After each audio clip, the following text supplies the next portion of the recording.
Halo saudara semua, kembali lagi di Lautan Teduh Podcast. Hari ini kita kedatangan tamu istimewa, seorang sastrawan, budayawan, dan seorang jurnalis senior yang mana beliau datang kali ini di studio Lautan Teduh. Kita mau bahas tentang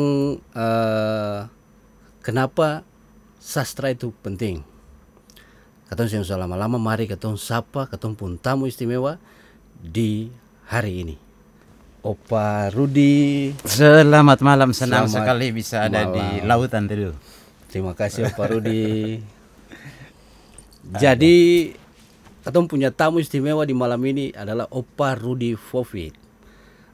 Pemirsa Lautan Teduh di rumah pasti sudah mengenal beliau, punya sepak terjang dan lain sebagainya di dunia sastra, dunia jurnalis, dan dunia aktivis ya Opa ya. Boleh. Beliau ini kan merangkap segala macam lah, karena beliau ini adalah seorang sosialis yang memang luar biasa. Makanya malam ini banyak hal yang nanti ketong mau ambil, mau bincang-bincang cerita-cerita dengan ketong punya Opa Rudi ini. Kenapa sastra itu penting? Opa, Siap. mungkin yang pertama mungkin kita ucap terima kasih Opa bisa hadir yang ketong di sini di studio Lautan Teduh, sama-sama juga dengan pemirsa di rumah. Belakangan ini ketong tahu bahwa sastra ini istilahnya kalau ketong SD dulu tuh kan dong bilang bahasa Indonesia begitu Opa. Ya. Iya.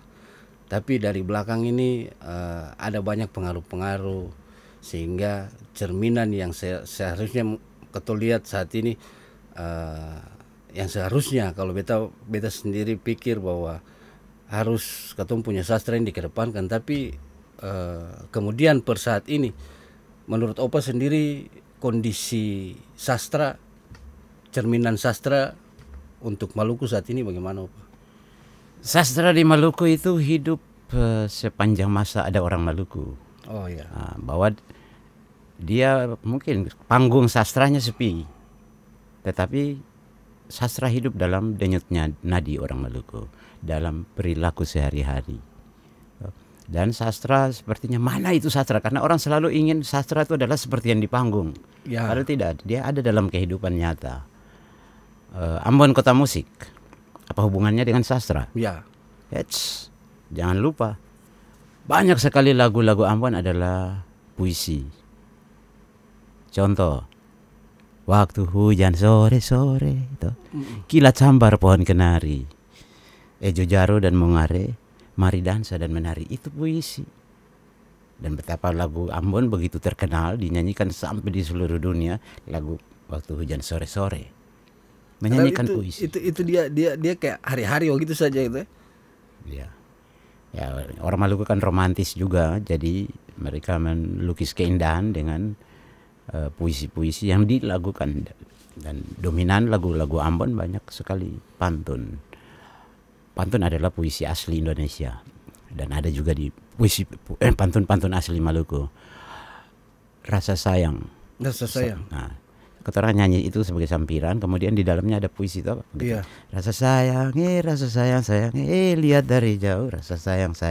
Berikutnya adalah susunan pantun-pantun, itulah puisi, itulah sastra.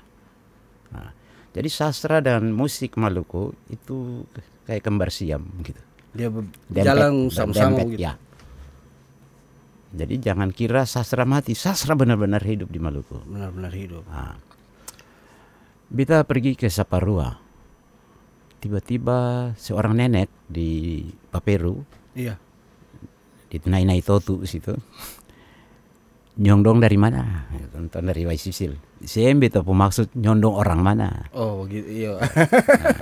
Oh beta orang ke yang satu ini Elia Lenu pun, dia orang TNS. Nenek bilang bagaimana? Sio, beta rindu dendam. Asik sekali. Itu maksudnya bagaimana tuh, rindu dendam ini bagaimana nih Opa? Rindu dendam itu bukan ingin mendendam orang, bukan. Iya. Itu dalam sastra rindu yang sangat dalam. Oh, dan iya arti kata dendam itu ya Opa ya? Rindu yang ekstrim gitu. Rindu dendam. Ya. Masih dari Paperu. Kita orang pergi tinggal di sana 1 minggu. Lalu ya sebagai anak-anak muda tahun 80-an, ya kita dijodoh-jodohkan dengan nona-nona Paperu. Iya. Termasuk saya dijodohkan dengan orang yang nona yang saya tinggal di situ. Sampai sana ibu raja pesan, "Nyong, kalau makan di piring, jambera di piring." Oh begitu. Sedap sekali toh. Itu kita ingat sampai mati nanti. Nah itu sastra. Itu sastra tidak butuh panggung untuk dia berkreasi. Dia ada hidup dalam praktek orang Maluku. Beta di Kudamati, beta lihat di teras rumah, aduh bapak main kartu, ada minuman keras di Sopi, ada di atas meja, ada main ke joker, kacang-kacang telemburan di lantai tehel. Iya. Mama pulang belanja, bareng bapak dan bapak teman-teman, pamilong semua penjudi sekalian. Mama berdiri di muka teras, mama cuma bilang satu kata saja, "Bagus." Mama masuk, mama keluar terus talamburang. Padahal bilang bagus. Gitu. Itu kan mengatakan berlawanan dari kenyataan yang sebenarnya, mengatakan kebalikannya. Iya. Itu gaya sastra. Gitu. Kayak orang bilang dulu tuh, kayak beta ingat dulu pelajaran apa bahasa majas apa tuh Ada kah? ya. Begitu Hiperbola berlebihan, berlebihan. ada kebalikannya, Iya. gitu. Mengatakan simbol-simbolnya gitu. Jadi kita sangat, kenapa sastra hidup di Maluku? Karena Maluku punya alam yang indah. Nah, alam yang indah inilah yang membuat pantun-pantun itu lahir, karena 2 baris pertama pantun itu biasanya berisi hal-hal dari alam. Iya. Nah, kalau alamnya indah maka bisa dijamin 2 baris pertama itu terlalu indah gitu. Beta kecil-kecil sudah dengar lah pantun Ambon satu, Kakatua di Gunung Wai. Kan di sini banyak kakatua, ada banyak gunung-gunung Wai. Turun makan buah biroro gitu. Itu pantun lama sekali Lama tuh. sekali. Sudah tua jangan tingkai. Pipi 2 sudah takoro. Ini puisi ya, puisi apa? Puisi. Ya. Kalau puisi itu, kalau sepengetahuan apa, siapa yang bikin apa, ciptakan? Rata-rata pantun dulu itu kita kan dari tradisi lisan. Pantun itu tidak diberi judul. Oh begitu. Pantun itu tidak diberi nama penulisnya. Iya. Nah, sekarang setelah dunia modern, baru orang menerbitkan buku-buku pantun. Dan ada ketemu bisa tahu, oh pantun ini karya siapa. Iya. Nah tapi dulu tuh pantun spontan dan dia hidup beredar dari mulut ke mulut, turun temurun, sehingga tidak jelas siapa penulis penciptanya. Gitu. Siap. Berarti dia lahir dari Spontanitas. spontanitas begitu saja, Opa. Ya. Berarti kalau menurut Opa sendiri, nilai yang harusnya dilestarikan, tahu apa tuh? Seperti kayak sastra ini kan anggap saja kayak ketumpung bahasa daerah ya, Opa. Ya. Nah, kayak tadi Opa bilang tuh yang pantun yang sudah lama tapi masih ingat sampai sekarang. Habis itu gaya-gaya berbahasa. Nah itu kira-kira kalau dalam era sekarang ini pelestariannya kayak bagaimana, Opa lah? Syukur sekali bahwa anak-anak muda sekarang pegiat literasi, kemudian banyak yang mulai suka sastra. Dulu kalau saya cari 10 penulis puisi, saya cari penulis puisi, aduh syukur-syukur dapat 5 orang gitu. Susah ya, Pak? Syukur dapat 5 orang, kemudian sudah bisa dapat 10. Sekarang cari 100 bisa. Gitu. Itu sebabnya apa, Pak? Karena apa? Susah, mungkin apa minat begitu kah, Pak Kaseng begitu? Sebenarnya di sekolah penekanannya lebih banyak ke teori sastra, bahasa dan sejarah. Periode-periode pada tahun ini muncul siapa apa gitu-gitu. Padahal yang dibutuhkan hari ini adalah merangsang kreativitas untuk melahirkan karya. Gitu. Betul. Percumalah kita menghafal nama seluruh sastrawan dan seluruh karyanya, tapi kemudian kita tidak bisa bikin satu pantun sekalipun. Gitu. Itu ibarat kalau seorang penyanyi, bagaimana musisi, dia menyanyi lagu-lagu tenar sedunia ini, tapi dia tidak pernah membuat satu lagu, itu bagaimana? Gitu. Betul Pak.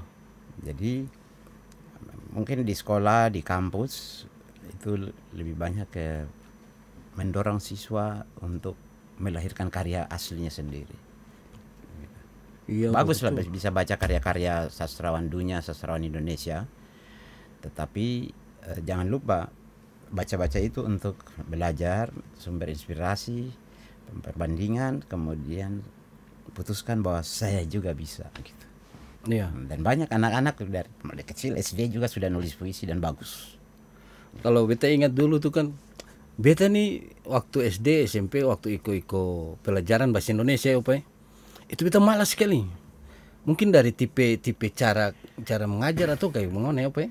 Ada bagian yang memang sangat jenuh. Jenuh, itu, iya. yaitu bagaimana kata dasar, imbuhan, awalan, sisipan itu dan akhiran itu kan. Mungkin terlalu gampang dalam persepsi orang, padahal itu susah itu. Betul loh, Pak. Ya.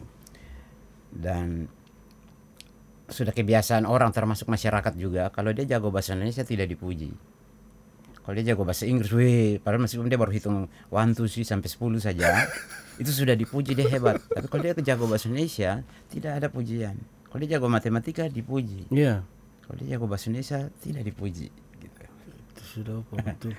Beta lihat ada perkembangan yang Opa tadi bilang bahwa waktu dulu cari apa namanya, yang minat penulis untuk itu 5 saja paling bersyukur. Sekarang 10, 100 juga luar biasa, karena memang kita lihat ya Opa punya istilahnya punya influencer juga untuk ketemu anak-anak muda.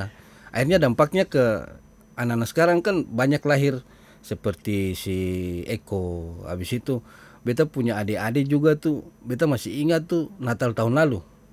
Itu sempat dia bikin puisi juga tuh, puisi. Dulu tuh kan ketemu cara pembawaan puisi kan kayak dengan intonasi dan lain sebagainya. Intonasinya tuh sama semua. Sama. Padahal isinya beda, Iya. Emosinya beda. Kenapa dibawakan secara sama? Gitu. Iya, baru rata-rata semua dulu tuh kan paling susah bahasa rata-rata semua puisi bahasa Indonesia. Padahal menurut Opa sendiri sastra yang dari daerah nih untuk dikembangkan itu lebih bagus ya, Opa ya? Iya, karena lokalitas itu adalah global sekaligus. Iya. Sebenarnya tidak ada sekebudayaan Indonesia. Bahkan bahasa Indonesia juga tidak ada. Bahasa Indonesia baru diciptakan oleh Sumpah Pemuda itu. Oh iya. Nah, yang ada hanya kan bahasa Melayu, bahasa Jawa, bahasa Makassar. Gitu. Waktu Sumpah Pemuda itu tidak ada bahasa Indonesia. Bahasa daerah lah, masing-masing daerah. Maka diciptakanlah istilah bahasa Indonesia. Gitu. Bahasa Indonesia baru. Nah, kebudayaan Indonesia itu yang mana? Tidak ada. Iya. Kebudayaan Indonesia itu adalah budaya Jawa, budaya Makassar, budaya Maluku, budaya Papua. Itulah Indonesia, seperti rantai lah. Iya, beta ada mau tanya lah ini, Opa. Seperti setiap budaya adalah mata rantai. Begitu digabung-gabung menjadilah rantai. Gitu. Kalau ini rantai dia punya bahannya apa nih, Opa? Cuma biji-bijian rumput-rumputan saja. Rumput-rumputnya, Opa? Ya. Yang ini dia punya ini pakai itu biaya ya? Ya, ini dari laut, ini dari rumput. Banyak dipakai di Maluku Utara, di Halmahera, di Seram, Papua. Tapi bagus karena ketemu menunjukkan ketemu punya. Bagus karena kita bisa aman tidur di tempat umum, tidak takut. Kalau ada yang mau ambil saja. Oh begitu. Kalau kita pakai emas di badan, tidur tidak nyenyak. Betul. Kita tidak tentram. Iya. Opa. Kemudian Opa, kalau dari belakang ini beta pengen dari sisi Opa punya sisi sastra, kemudian sisi jurnalis lah. Istilahnya dalam artian sastra ini punya pengaruh hampir di semua bidangnya, Opa. Kalau kita lihat belakangan ini politik dan ya lebih banyak politik sekarang lagi panas-panas nih, Opa. Pengaruh sastra lah dalam dunia politik itu seperti apa, Opa? Politik itu menghancurkan. Politik itu menghancurkan ya, Opa. Memecah belah. Orang tegang semua dengan politik. Karena politik adalah perebutan kekuasaan. Sehingga yang anehnya kalau misalnya itu pemilihan gubernur kita atau dengan wakilnya, maka 2 orang inilah yang menghancurkan semua orang menjadi terpecah belah gitu. Siap. Berdarah-darah gitu. Nah, tugas sastra adalah memperbaiki luka-luka politik itu. Bahwa katong semua bersaudara itu dinyanyikan, itu dikumandangkan oleh penyair-penyair. Iya. Sehingga ketong satu darah, ketong satu diri, misalnya gitu. Sehingga orang terkesima, iyo. Satu darah satu diri. Iyo. Jadi kalau begitu apa gunanya ketorang bermusuh-musuhan di politik? Ya. Nah, itu tugas sastra mengingatkan itu. Jadi, kalau politik membongkar, sastra membangun kembali. Iya, apa betul kan baku dekat legislatif dengan pemilihan kepala daerah. Ada yang sampai keluarga sih baku suara ya, Pak. Ada. Gara-gara politik tuh. Karena pemilu ini kan perebutan kekuasaan.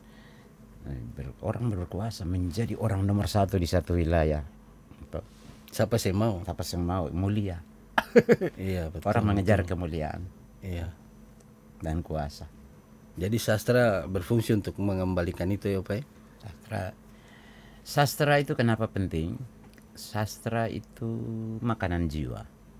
Kalau kita makan nasi, sagu, papeda, ikan, segala macam itu untuk makanan badan. Tapi kita orang butuh makanan lain, yaitu sastra, firman Tuhan, kata-kata mutiara, nyanyian-nyanyian, itu makanan untuk jiwa. Itu sastra. Tubuh butuh makanan, jiwa juga butuh makanan. Betul. Jadi sepanjang hidup manusia, sastra tetap penting. Siapa, Pak? Kalau dalam bidang hukum sendiri bagaimana, Pak? Sekarang ketong lihat tuh kan istilahnya kalau kata makian itu termasuk sastra sih, Pak? Sarkas. Nah, itu gaya sastra yang kasar sekali. Tapi makian yang relevansinya apa dulu? Iya. Gitu. Relevan dah kata makian itu ada di dalam sebuah karya sastra. Gitu. Terus sastra tidak bermaksud menyerang orang secara pribadi, mempermalukan orang secara pribadi. Sastra itu hanya seperti menjewer atau mencubit atau menusuk pakai jari, bukan pisau. Gitu. Sehingga orang tersadar, tersentuh, gitu. Salah jalan, balik gitu. Iya. Bukan mengiris leher orang, bukan mematikan nih. Bukan mematikan. Tapi menegur. Kita boleh menusuk, tusuk dan jari, tusuk dengan kata-kata. Nah, kalau kita tusuk pakai pisau kena di kulit, daging, jantung, hati, orang mati. Nah, kita tusuk pakai kata-kata sampai di ulu hati, sampai tusuk sampai seluruh hidupnya. Dia tidak mati, justru dia bisa hidup. Gitu. Jadi seperti memotivasi ya, Opa ya. Betul. Luar biasa. Jadi Opa mungkin ya awal beta mungkin mau ya tong karena tadi sesuai tema kenapa sastra itu penting, mau tahu nih sebenarnya kenapa sampai Opa Rudi sangat sangat suka, sangat mencintai dengan sastra ini. Asal usul lah. Ya, ceritanya panjang sekali dan banyak. Tapi kita lompat-lompat saja ya. Iya. Beta baca Mahabharata Ramayana itu dari kelas 1 sampai kelas 4 SD. Itu buku apa? Buku yang kemudian jadi film-film sekarang di televisi itu. Oh, itu bacaan beta waktu masih kecil. Novel ya, novel. Buku. Buku. Itu ada 2 jilid tebal sekali. Kami tidak punya perpustakaan masa itu tahun 70-an. Iya. Jadi yang buku yang ada di rumah itu kan bacaan orang dewasa, itu bukan bacaan anak-anak gitu. Betul. Tiap hari kami baca Pandawa Kurawa itu kami baca Yudhistira. Saya suka Yudhistira. Mirip Rudi, Yudi. Iya. Hampir sama. Nah, jadi itu satu. Yang kedua kita baca buku, memang itu dalam bahasa Inggris. Tapi kakak saya bantu gitu. Buku itu kayak Yose Rizal, Filipina. Iya. Nah, ini yang beta terkejut. Maksudnya beta baru kelas 3 SD begitu. Puisinya Jangan Sentuh Aku. Karya itu Yose Rizal, pahlawan nasional. Dia seorang dokter. Pahlawan nasional Filipina, dia ditembak mati. Ada boleh Jangan Sentuh Aku, Don't Touch Me gitu. Don't touch me. Ya. Noli Me Tangere. Itu bahasa apa, Pak? Tagalog. Apa tuh? Tagalog. Tagalog. Itu terjemahan di seluruh dunia lah. Noli me tangere. Jangan sentuh aku. Siapa yang pertama kali bilang kata don't touch me, jangan sentuh aku? Ingat, itu adalah kata-kata Yesus ketika Maria Magdalena sadar bahwa ternyata orang yang di samping ini adalah Yesus yang menampakkan diri kepada Maria Magdalena di kubur itu. Yesus bangkit.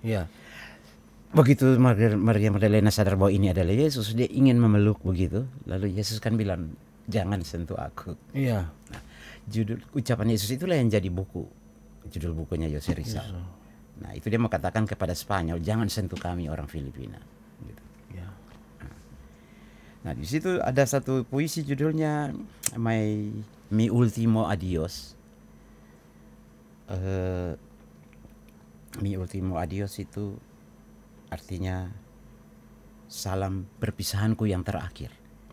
Katanya tiap hari berjumpa dan berpisah dan selalu kirim salam berpisah toh. Iya. Besok lagi baku dapat lagi, berpisah lagi, salam berpisah lagi. Tapi ini salam perpisahan yang terakhir. Tidak ada akan salam yang berikut lagi. Karena besok mau ditembak mati. Gitu. Nah, ada bagian beta masih kecil tapi kita sudah sangat suka satu kalimat saja, jangan menangis. Orang-orang tercinta jangan menangis. Mati adalah istirahat. To die is to rest. Gitu. To die is to rest. Mati itu cuma istirahat. Sehingga beta rasa, oh ya kalau mati cuma istirahat. Meskipun ini dari sebuah puisi, tapi ini adalah penguatan juga. Beta setiap kali ada orang mati, orang baik mati, orang tercinta mati, keluarga meninggal. Iya. Dari kecil beta sudah hafal itu. Mati cuma istirahat. Mati cuma istirahat. Nah, sehingga waktu beta bapak mati, 3 bulan kemudian baru beta menangis. Gitu. Jadi tersadar begitu. Tidak perlu ditangisi saja. Iya. Nah, cuma rasa sedih karena ya sudah pelih bapak. Perpisahannya yang keteran tangisi, bukan kematiannya. Kematian itu karya Tuhan, tidak boleh ditangisi. Betul. Ketong menangis ya, guru pindah sekolah, ketong antar orang di pelabuhan berangkat, saya ketong lambai tangan, ketong menangis karena perpisahan, keharuan. Iya. Nah, tapi kematian tidak boleh ditangisi. Nah, itulah beta rasa sastra itu keren gitu. Ya. Nah, lalu nanti karena beta dulu belum ada majalah bobot, tapi ada majalah Si Kunjung. Itu bacaan anak-anak se-Indonesia. Itu tahun 70-an tuh, Pe? Ya. Lalu di situ ada rubrik puisi. Beta penasaran sekali, ada puisi ditulis oleh anak kelas 4 SD tahun 74. Lah beta ini kelas 4 SD, matas beta sih bisa tulis puisi bagaimana? Ya. Nah, ada satu anak di latar Larantuka, ada satu anak di Pematang Siantar. Beta tanya beta bapak pernah pergi 2 kota itu, dan dia bilang, kota paling kampung sekali, kecil, tidak ada oto gitu. Ini Larantuka nih. Nah, waktu itu. Iya. Jadi bisa kalau orang kampung sekali, masa dong bisa tulis puisi di terbitin majalah Jakarta. Lah kata orang bilang lebih ini sudah, akhirnya beta tahan sampai akhirnya beta nulis tahun 78 waktu SMP kelas 2. Jadi kalau dihitung sudah 40 tahunan di sastra. Termasuk paling lama ya, Opa. Iya. Dan tahun ini pemerintah memberi penghargaan itu di Jakarta untuk 40 tahun. Beta dengan satu orang dari Aru, namanya Ridolf Baragai. Aru. Nah, itu pemerintah kasih hampir 70 orang. Gelombang pertama, gelombang kedua. Jadi lebih dari 100 orang yang masih hidup dan berkarya 40 tahun sampai 50 tahun. Gitu. Jadi, karya berarti sudah ekspos kemana-mana, sudah di. Iya, karena diterbitkan di majalah di Jakarta. Iya. Coba ada satu karya kali yang bisa Opa bilang akang di sini, pendek ya, yang pendek saja. Kita tidak hafal seluruh puisi itu. Iya. Puisi apa? Yang pendek saja lah. Kita punya puisi terakhir itu yang Suara-Suara Alifuru. Iya. Itu sebagai judul buku itu dapat penghargaan puisi, Hari Puisi Indonesia. Biasa setiap tahun dong pilih 6 buku. Nah, 6 buku itu salah satunya Suara-Suara dari Alifuru. Suara-Suara Alifuru apa? Suara-Suara Alifuru. Jika laut panggil nama, beta pasti berdiri. Sebab mata ina ama basah di rimba Alifuru. Jika gunung panggil nama beta pasti tengah ada. Wow. Sebab nafas ina ama putus di lembah Alifuru. Ramai. Beta sering hafal puisi. Tapi opa jujur sa pemirsa Lautan Teduh di rumah beta bulu badan badiri, orang bilang bulu badan badiri. Mata berkaca. Jujur sa.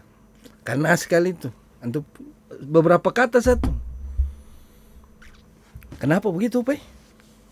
Ya karena beta rasakan sekali. Nah, fungsi sastra adalah membangun keharuan itu. Iya. Bukan bikin sedih, bukan bikin orang patah hati, bikin nyong dengan nona makin drop lalu bunuh diri, bukan begitu. Di dalam kehancuran harus keturun bangun rasa haru, rasa percaya diri untuk bangkit bergerak. Gitu. Langsung rasa ini.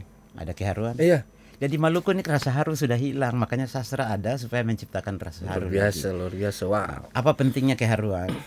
Keharuan tuh begini, beta mau ambil parang, Memang bagus sih. potong orang, beta mesti terharu, jangan nanti dia anak istrinya jadi janda, anaknya jadi yatim. Nah, beta terharu harus. Iya. Kita tidak terharu ya potong saja toh. Betul. Bakar orang per rumah tanpa rasa haru kan. Nah, sastra punya tugas membuat keharuan itu harus hidup. Selain rasa haru juga harus rasa malu. Mau korupsi biar sangat orang lihat. Tapi harus terharu, ini uang per orang miskin. Harus rasa malu.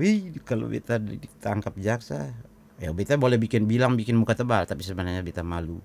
Iya. Beta bikin malu anak-anak, istri, keluarga, kampung, daerah. Nah, jadi sastra membangun keharuan, sastra mengingatkan bahwa kita harus punya budaya malu. Iya. Berarti yang pejabat-pejabat tuh yang tahu sastra lek apa-apa. Karena pernah baca sastra. Para koruptor tuh harus baca sastra. Sebenarnya ya, Pak. Dong anggap kayak itu biasa lah. Gitu ya.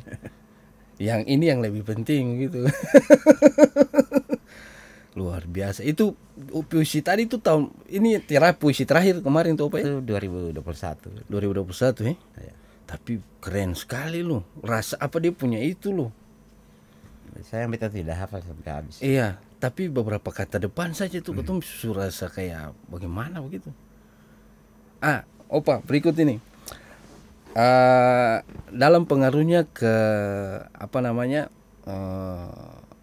sebagai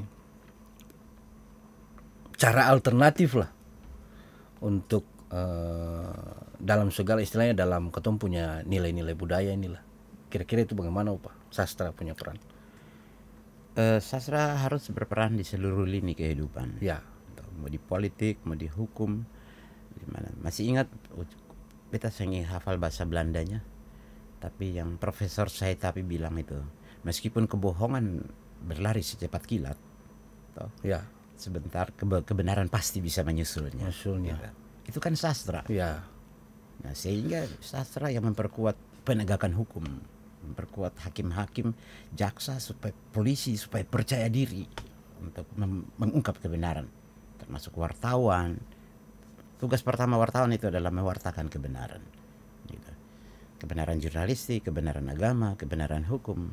Ya. Nah, semua harus dibangun, gitu. Jadi sastra akan dibutuhkan sebagai bagian dari kebudayaan, dan syukur bahwa sejak Indonesia merdeka baru tahun 2017 kita punya strategi kebudayaan. Iya. Di era Pak Jokowi baru, ya itu juga atas desakan seniman-seniman Indonesia, sastrawan Indonesia, budayawan, sehingga lahirlah Undang-Undang Pemajuan Kebudayaan. Nah, di Undang-Undang Pemajuan Kebudayaan itu kemudian dibikinlah strategi kebudayaan nasional. Nah, dari 2017 sampai 2027, 2037, 20 tahun ke depan, semua gerakan kebudayaan itu adalah demi Indonesia bahagia. Ya. Bagaimana menciptakan supaya orang-orang itu bahagia? Bahagia. Ya, dengan permainan anak bermain tradisional, main olahraga tradisional, nyanyian, teater, apapun, gitu. Karya-karya ini, lukis, karya, hasta karya, buat tangan, kreasi-kreasi seperti begini, semua itu adalah karya-karya budaya asli lokal. Itu oleh strategi kebudayaan itu harus dibikin. Kalau tidak nanti kita memuja Korea, Betul. kita memuja Eropa. Dulu tuh Eropa, dulu kemudian Amerika. Sekarang sudah kita K-pop. Nah, enggak apa-apa, budaya-budaya mana juga boleh, tetapi jangan kita singkirkan yang punya kita mengganti dengan mereka. Kita boleh tahu India, kita boleh tahu Korea, Jepang, mana saja. Boleh kita juga sekali-kali memainkan budaya mereka. Ya. Tetapi bukan berarti mengganti dengan yang punya kita, karena punya Maluku juga sangat dikagumi orang-orang di mana-mana gitu. Hasil buminya, alamnya, budayanya itu semua disukai di mana-mana. Kenapa kita tidak percaya diri dengan punya kita? Ya. Beta kemarin lihat satu orang bilang begini, Lilis uang merah-merah. Lilis punya satu postingan terakhir, baru orang bilang begini, oh sep yang sama dengan Asanti. Asanti Anang. Iya. Ya. Dia Lilis dengan percaya diri bilang begini, betul, karena kita nama saja beda. Ya. Lahir dari Rahim yang berbeda. rahim yang berbeda. Tapi beta punya kelebihan, beta tahu bahasa Buton. Asik. Asik gitu cara orang percaya diri dengan Iya. kulturnya. Nah, hormat Asanti untuk sen Lilis. tahu. Asanti tidak tahu. Beta lebih dari Asanti. Itu cara berbudaya yang keren. Percaya diri dengan apa yang dibangun. Dia bilang beta bisa bahasa Jerman. Dia bilang beta bisa bahasa Buton dan Asanti tidak. Gitu. Itu kelebihan. Betul. Nah, yang penting keton di Maluku tuh begini. Mulai dari hal yang paling kecil saja. Kalau keton sudah tidak makan papeda lagi, ya keton akan memuja beras, keton memuja Coca-Cola nanti. Roti-roti terigu-terigu yang datang dari Eropa, Amerika, Australia. Kaladi, Kasbi dan itu tersingkirkan. Tersingkir. Kemudian kalau anak-anak dari Saparua, dari Kei, dari Namlea, kalau datang di Ambon, dari Latuhala, Tulehu datang sini, keton olok-olok dompong logat, baru keton ketawa sampai puru-puru sakit, dan keton bangga karena sudah aniaya dorang dengan ketawa-ketawa. Tawa. Nah, itu adalah pembunuhan karakter. Gitu. Lah orang kalau Saparua bicara pakai kio, lah kio. Nah, iya itu memang khas Saparua. Masa bilang pakai lu gue baru keren. Bukan Nggak. mungkin tuh. Orang Saparua harus tetap berbicara seperti itu. Jangan dibikin jadi bahan olok-olok. Iya. Nanti kalau dong olok, dong marah, balik marah. Akhirnya kalau dong olok balik. Nah, itulah khas orang Saparua, orang Kei, orang mana saja gitu. Nah, di Ambon sini dong paling berteriak orang Tulehu dan Latuhala. Latuhala. Ya, padahal justru itu ciri khas mereka dan Iya. unik. Jangan unik. Sebenarnya itu nilai sastra itu upaya itu. Ya. Logat, Dialek. kan, dialek. Kalau menurut Opa sendiri, ketong kembali ke sistem. Misalnya sistem sekarang pemerintah ya Opa. Kalau yang sekarang ini kan baru selesai pemilihan, gubernur baru, wali kota baru, bupati-bupati baru. Yang sebelumnya selama yang Opa bergerak di dalam dunia sastra, peran pemerintah ke dunia sastra ini bagaimana Opa? Baru pemerintah pusat, Daerah belum? pemerintah daerah kurang. Karena ini cara berpikir, visi yang mereka bangun apa, cara memandang Maluku, cara memandang orang Maluku, apa yang ada di kepala para Cara pandang. pengambil keputusan. Ya. Ini. Tuh. Mungkin orang tiap hari menyanyi lagu Indonesia Raya, tetapi tidak menghayatinya. Apalagi kalau sudah diputar, sehingga don cuma Indonesia begitu saja tuh. mesti jangan diputar di media-media itu, harus dinyanyikan Dinyanyikan asli. asli. Gitu. Nah, bila perlu tidak usah pakai musik, Tidak usah menyanyi pakai seperti instrumen, biasa ya. saja. Tuh. Instrumen jangan mendominasi vokal, biarkan orang menyanyi supaya suara asli itu benar-benar kemudian dia menghayati suaranya Menjiwai. sendiri. Ya. Karena kalau dia bisa nyanyi ulang-ulang, bangunlah jiwanya, bangunlah badannya. Bangun jiwa lebih dulu baru bangun badan. Ya. Bangun karakter manusia dulu baru bangun infrastruktur. Betul, infrastruktur penting. Tapi yang perlu untuk apa infrastruktur? Untuk pembangunan jiwa. Manusia. Indonesia Raya bilang gitu, bangunlah jiwanya, bangunlah badannya. Dua orang ini APBD ini didominasi oleh pembangunan badan. Gitu. Itu juga setengah-setengah. Nah, kan olahraga kebudayaan, olahraga juga budaya sebenarnya. Iya. Oke, baik, kita memajukan olahraga, tapi jangan lupa memajukan juga keseniannya, Iya. budaya, gitu. Seimbang lah. Makanya dulu itu selalu ada namanya Porseni, Pekan Olahraga dan Seni, gitu. Karena ini satu jiwa satu badan, gitu. Iya. Nah, sekarang harus ganti dengan istilah-istilah aneh-aneh yang Iya. kehilangan orientasi. Fisiknya. Apa? Jadi pemerintah kita perlu bikin ada keseimbangan proporsional lah. Kapan harus demi membangun karakter. Karena contoh begini, orang Maluku ini balagu lah. Orang Maluku tuh balagu tuh begini, makan sing sebarang, bapake harus bagus. Harus bagus. Menyanyi harus bagus, semua bagus-bagus. Orang Maluku punya standar bagus. Harus bersih-bersih. Siapa kotor sadiki dapat bilang kasta badaki. Betul. Badaki para mampus gitu. Tetapi hari ini semua kelompok usia dari orang tua sampai anak-anak tidak tahu buang sampah. Ya. Demi kebersihan dirinya, dia mengotori tempat lain. Dia tidak mau kotor ada dalam dirinya, rumahnya, mobilnya, tapi dia hambur sampah di tempat lain. Itu mirip dengan hewan. Ya, hewan kan rasa pup di situ, dia pup di situ sudah. Nah, kecuali cendrawasih, kita kalah dari cendrawasih. Cari kotoran cendrawasih, tidak ada. Tempat di mana cendrawasih berkumpul, tidak ada satu tetes pun kotorannya. Gitu. Iya, apa ya? Dia sembunyi. Dia cari air, baru dia buang air di air. Kita kalah dari cendrawasih. Kita puntung rokok dibuang, tisu dibuang, plastik dibuang, botol dibuang, di mana suka-suka kita buang. Ya. Itu menyedihkan sekali karena kita sekolah sampai tinggi, kita belajar banyak, tapi karena apa? Karakter itu tidak dibina. Iya. Gitu. Dulu tidak malu. Kita lihat, maksudnya nanti kalau misalnya kadang-kala orang bilang ketong kasih salah pemerintah balik kasih salah ketong, jadi lain-lain kasih salah. Tapi kita lihat juga dari belakang ini nih kayak sepanjang jalan susah ada tempat sampah lah kau kan. Dulu tuh kan ada. Tempat sampah kita sangat terbatas sekali. Iya. Baik di rumah-rumah maupun di saya katakan satu RT punya satu tempat bak sampah dan tidak bisa satu bak sampah, harus mana bak sampah yang sampah biologi, mana sampah logam, itu kan tidak ada pemisahan. Iya. Semua sampah di satu tempat yang sama saja.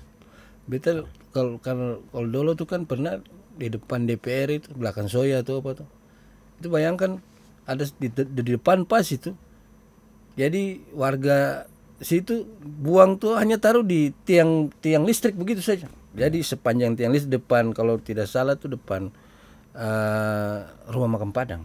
Ya. Iya. Taruh situ saja begitu. Nah dulu kita dapat dua mobil pintar dari Vlissingen. Nah mobil itu dia bantuan ya. Vlissingen itu di Belanda Selatan. Iya. Mobil itu dia datang, dia langsung ambil sampah, baknya, dia taruh bak kosong, dia ambil bak yang sudah penuh, taruh di belakang. Dia tinggal tukar begitu saja. Ya, ditukar. Lalu dia jalan pergi. Sambil jalan dia sudah kasih proses penghancuran, pemadatan, gitu, pemisahan, gitu. Tetapi mobil pintar itu dia tiba-tiba bodoh. Karena apa? Tidak ada bak di situ, yang ada ini hanya skop bagaimana dia. Mobil pintar jadi bodoh di Ambon karena bak itu tidak ada. Iya. Petugas mesti skop lagi. Tapi beta paling sangat beta acung jempol, beta angkat jempol ampa-ampa nih apa untuk ketemu petugas kebersihan karena don't senggali. Petugas kebersihan kita ini orang masih tidur, mereka sudah bangun. Betul apa? Ya mudah-mudahan wali kota baru bisa kasih naik honor gaji mereka. Ya, gitu. betul apa? Kita ingat Pak Wali Kota waktu mendapat Adipura, Wali Kota Richard Lanapesi sempat membawa hampir berapa puluh orang pergi jalan-jalan ke Bali mereka. Untuk yang tenaga kebersihan. Iya. Nah. Biasa orang bilang begini, tukang sampah. Salah. Padahal salah. Kamu orang yang bikin sampah. Kamu yang bikin sampah ya, kamu yang tukang sampah. Sebenarnya harus petugas kebersihan toh, Pak toh. Iya, siapa kewel dia tukang kewel toh. Iya. Siapa bikin sampah dia tukang Tukang sampah. Mereka petugas kebersihan. Iya, itu beta sangat acungkan jempol buat dong, karena mau apa saja di situ, mau pampers, mau yang makanan yang subasi, semua dong inilah bercampur lah. Organik mana, yang plastik apa biasa dong mana. Luar biasa pemirsa Lautan Teduh Podcast di rumah. Kita lanjut lagi. Opa, mungkin ini kita lihat sekarang ya era-era modernisasi tuh Opa tuh. Kalau menurut Opa sendiri pengaruh dari sastra dalam era modernisasi sekarang itu seperti apa? Di era modern ini justru sastra semakin penting sekali. Ya.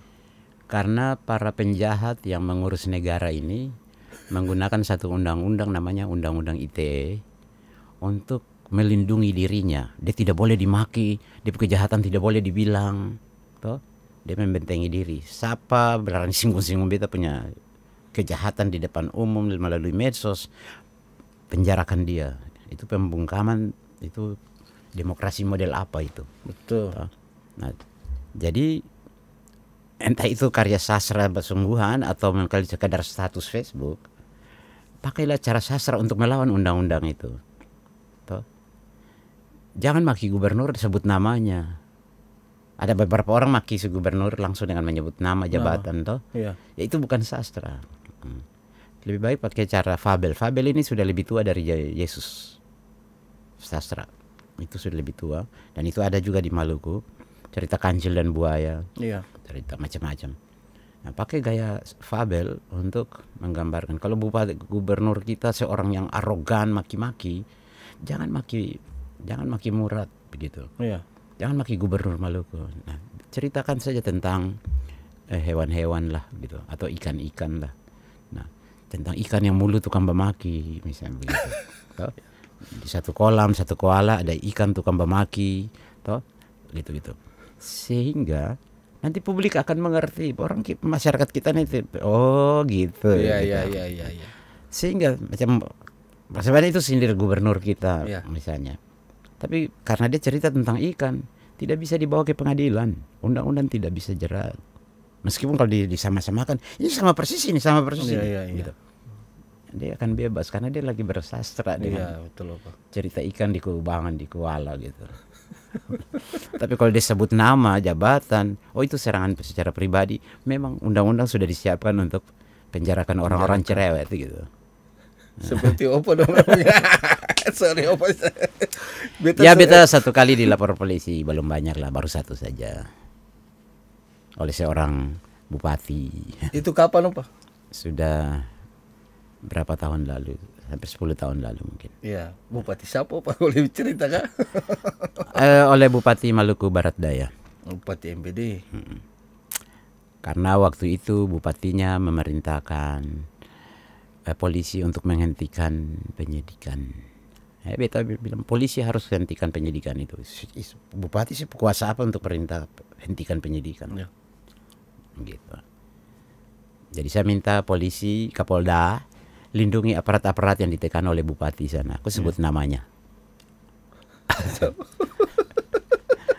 Gitu. Siap. Saya dipanggil polisi, saya tidak takut. Saya pergi ke MBD. Iya. Mumpung saya belum pernah sampai di ibu kota baru, Tiakur. Jadi kesempatan dapat panggil, pergi lah. Lihat kuda, lihat kerbau moa dan segala macam. Ya itu pengalamannya pengalaman lah Pak. Itu bagaimana, maksudnya ceritanya sampai kayak begitu tuh? Ya ada kasus di balik itu. Kasus biasa antara dua orang.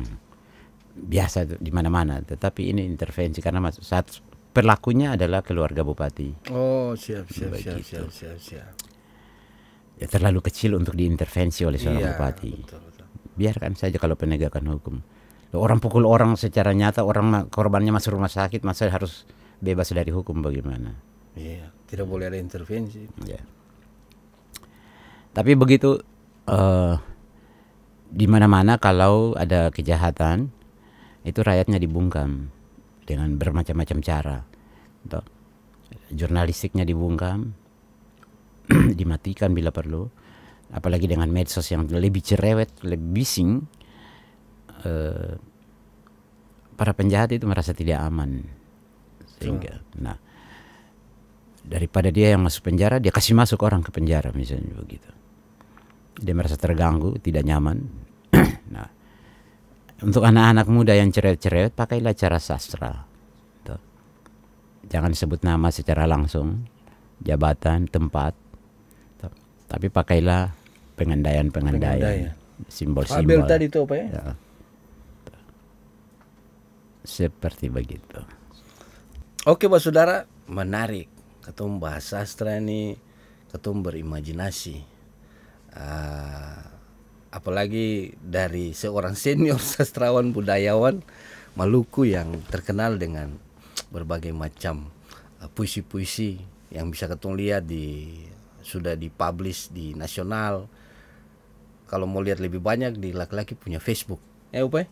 Facebook tuh banyak juga tuh. Facebook ada, di media online ada. Media online juga ada. Ada di buku-buku ada. Iya.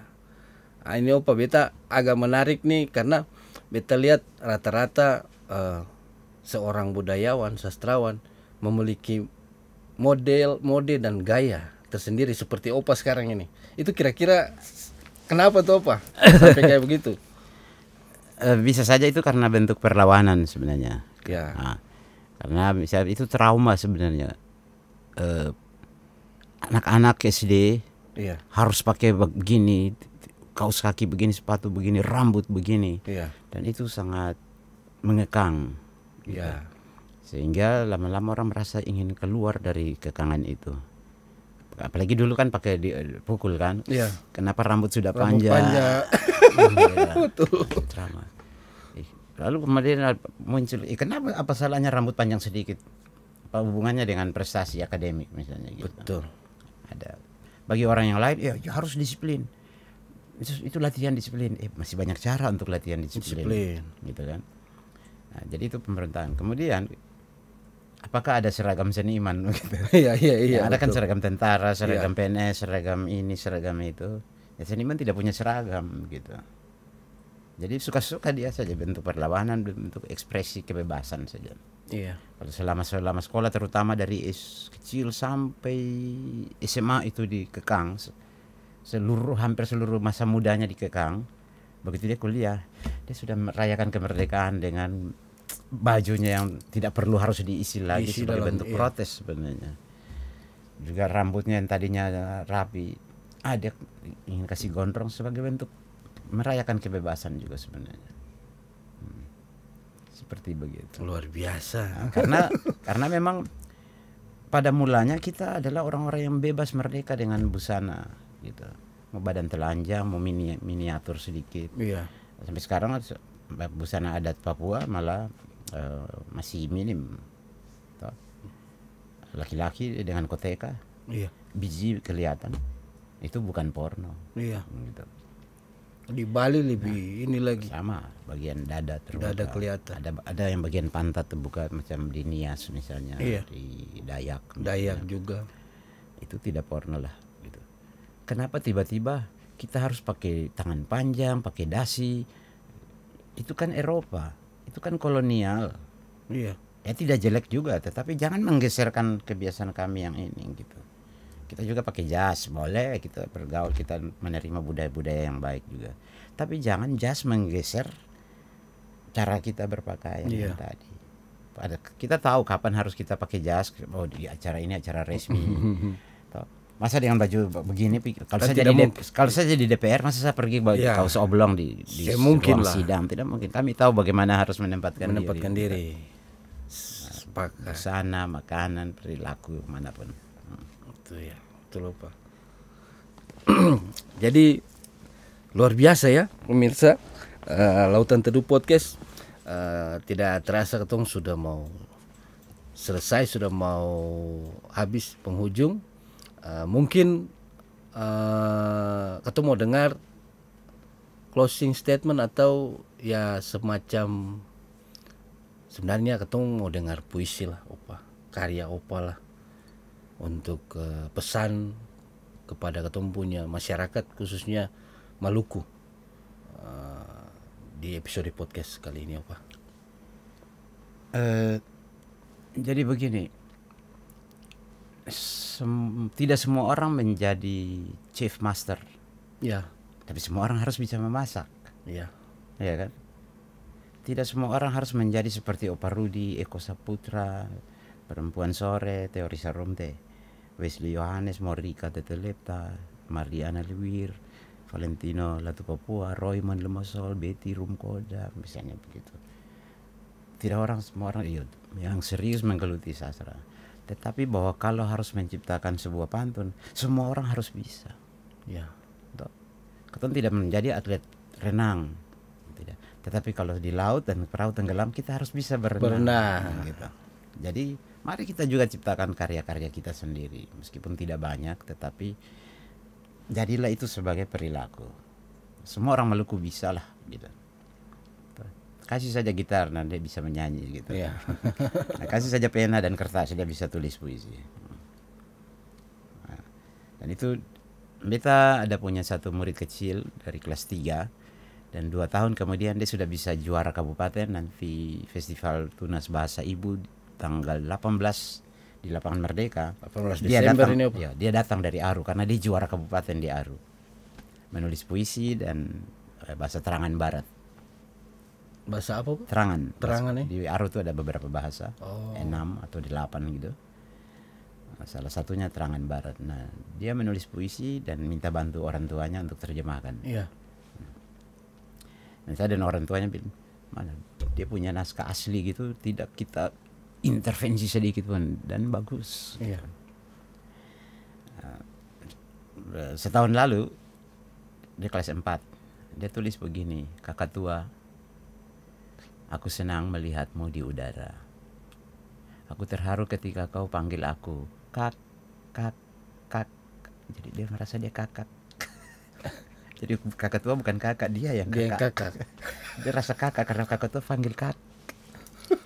Anak itu punya imajinasi. Imajinasi luar biasa ya, Pak? Ya? Dia pertama kali dia kan lihat kakaknya. Dia yang nantang bapaknya, bapak, masa kakak selalu dengan Opa Rudi di panggung? Lalu beta, oh, kalau kau mau nanti sudah kasih tahu Opa Rudi lah. Sudah ketoran dua bicara jarak jauh dulu, video call, sampai akhirnya ketemu dan akhirnya satu panggung. Gitu. Nah, kami dua bisa sekitar 15 menit dengan 3 naskah. Nah, anak itu dalam 2 tahun terakhir dia sudah bikin puisi sendiri dan sudah tampil baca sendiri, dan oleh juri-juri di sana dia juara 1 yang nanti dikirim ke sini, seleksi lagi tingkat sini untuk ke nasional. Ke nasional. Nah. Luar biasa. Dan karena puisi, anak itu bilang begini, Bapak, saya ingin serius di puisi supaya puisi akan bawa beta bisa pertama kali naik pesawat. Dan itu dia wujudkan. Dengan puisi anak mengembangkan imajinasi dan dia menapaki apa ya visi impian dia. Iya. Jadi setiap orang mendorong anak-anak untuk berkarya. Kalau tidak puisi, lagu atau lukis atau apa saja, gitu. Yang hal-hal yang kreatif. Nah, karena orang bisa koneksi. Sebuah puisi ditulis teks. Kemudian kalau dibacakan di panggung butuh sound, butuh kamera. Kemudian dipublikasi butuh media publikasinya, entah YouTube, entah Twitter, entah TikTok atau apapun gitu. Sehingga apalagi kalau itu dinyanyikan, maka butuh musisi, butuh segala macam. Sebuah naskah itu dia bisa tidak berdiri sendiri, dia akan melibatkan satu ekosistem sendiri. Kemudian puisi itu sebenarnya untuk apa?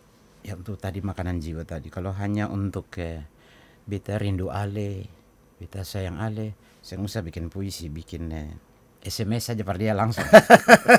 Karena itu personal. Tapi puisi, lagu, karya lukis, seni itu harus untuk kemaslahatan gitu. Untuk kesejahteraan rakyat juga. Sebab itu tahun 2000 berapa ya? 2012. Ya. Beta menulis puisi yang kemudian oleh polisi, tentara dan DPR menyebut beta provokator. Iya.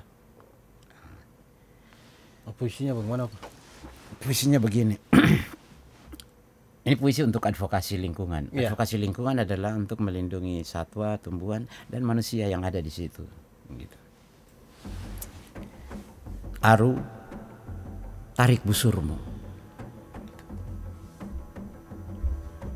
Dorang bilang, katorang orang Aru bodoh. Biarkan saja. Karena katorang orang-orang cerdas yang minum air susu ibu dan bia koil dari lumpur wakat-wakat. Dorang bilang ketorang orang Aru belakang tanah, biarkan saja. Karena ketorang punya muka rumah dan muka kampung menghadap muka lautan terbuka dan benua selatan. Dorang bilang ketorang muka hitam, biarkan saja.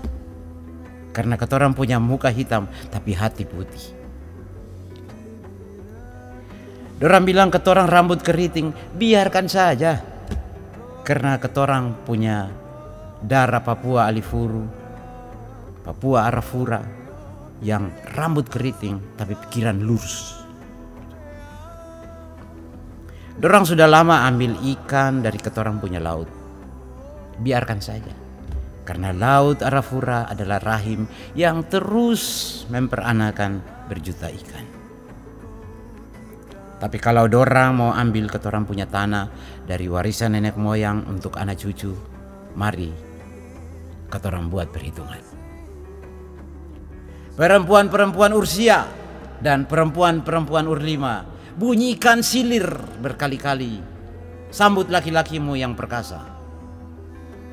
Laki-laki Ursia dan laki-laki Urlima, mari satukan busur dan anak panah. Menarilah di seluruh tanah Aru. Bila tiba saatnya, tarik busurmu.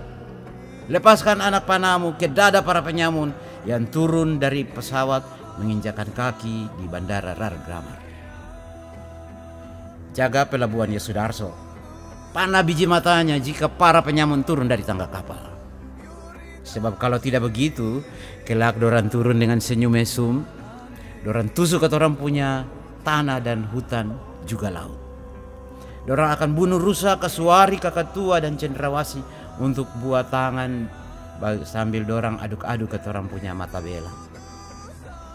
Dorang akan duduki ke orang punya tanah, membangun kantor, barak-barak, menara-menara angku, dan ketorang akan diajak kerja sambil diberi mimpi dan janji kesejahteraan. Ketorang akan diajarkan supaya bangga jadi pegawai swasta pribumi dengan uniform dan tanda pengenal di dada. Lalu ketorang senang gaji harian, gaji bulanan. Padahal itu adalah budak. Dorang akan bikin ketorang jadi budak di atas ketorang punya tanah sendiri. Mari ketorang orang Aru meneriakan dua kata saja untuk dorang. Waisinam. Sebab kalau tidak begitu, kelak dorang pulang ke kota dengan berkarung-karung mutiara sambil membawa cerita sukses bahwa orang Aru itu bodoh, memang dasar belakang tanah, jadi gampang ditipu. Mari Aru, ketorang jaga cendrawasih, sebab sebenarnya cendrawasih adalah manusia dari hulu sungai Kuarbola. Mari Aru, ketorang usir para penyamun itu. Sebab sebenarnya para penyamun itu adalah binatang-binatang liar yang dikutuk hidup menumpang di tubuh manusia. Gitu. Satu kali lagi, Aru, mari ketorang orang Aru meneriakan dua kata saja untuk dorang. Waisinam. Ambon 11 September 2012. Begitu. Luar biasa. Puisi ini memprovokasi kita Aru bersatu dan berhasil membuat menteri cabut izin. Tapi keren, paling gagal Pak. Ada bilang beta provokator. Beta tunggu provokator nanti datang di Aru. Beta pergi di Aru. Tapi pergi di Aru dan minta anak-anak SMS, kami mau ketemu. Masyarakat adat dan pemuda Aru mau bertemu. Kirim ke semua instansi termasuk Angkatan Laut, Komandan Angkatan Laut, dinas ini, dinas itu, bupati, wakil pejabat, bupati, Kapolres. Tidak ada satupun yang membalas kecuali Kapolres Aru waktu itu Rum Oirat. Rum Oirat. Ya. Satu-satunya yang bilang, dan Pak Rum jawab dengan baik sekali. Beta tunggu sekarang di beta punya tempat kerja, gitu. Ruang kerja. Karena kami minta waktu dan tempat Anda yang tentukan. Iya. Nah, hanya yang respon cuma satu-satunya Kapolres Aru Rum Oirat. Yang lain semua tidak mau. Ya, dalam takut kekuatan rakyat juga. Tapi puji Tuhan dengan hampir seluruh dunia ikut. 5 benua mendukung Aru. Hampir seluruh Indonesia mendukung Aru. Sehingga orang Aru menjadi kuat. Seniman-seniman, rapper, pelukis, penari, semua terlibat untuk mendukung Aru. Dan ini dicatat sebagai advokasi lingkungan yang mengkoneksikan masyarakat adat dengan medsos dan dunia internasional. Dengan menggunakan cara-cara non kekerasan, sempat masuk nominasi di Mandela Foundation di Afrika Selatan karena itu cara-cara yang dilakukan Mandela non kekerasan, gitu. Dan menjadi pelajaran di dunia setelah banyak skripsi tesis ditulis dari mau bikin gimana sih bisa berhasil gitu. Iya, betul. Nah, Menteri akhirnya mencabut izin untuk Menara Group. Menara Group apa ya? Luar biasa. Jadi bukan puisi saja. Kami menerbitkan dua buku puisi digital. Dari Aceh sampai Maluku. Kita bikin 2 buku. Satunya Revolusi Cendrawasih. Satunya Mata Aru. Jadi 2 buku kami terbitkan. Iya. Pada saat itu apa ya? Iya. Anak-anak hip hop bikin lagu-lagu. Iya. Ada konser, ada macam-macam. Dan berhasil. Nah, itulah kekuatan sastra, seni, jurnalistik, media sosial, komunitas, semua terkoneksi, niat baik untuk menjaga lingkungan, menjaga manusia, menjaga hewan tumbuhan, dengan segala daya upaya. Selama kita bersatu, kita kerjasama, kita kuat. Iya. Itu apa? Siap. Demikian podcast kita di sore hari ini, pemirsa. Luar biasa dengan closing puisi karya Opa Rudi di tahun 2012 menutupi bincang-bincang bercerita ketong di sore hari ini. Ketong salam ketempung pemirsa di rumah Jo Opa Rudi. Amato.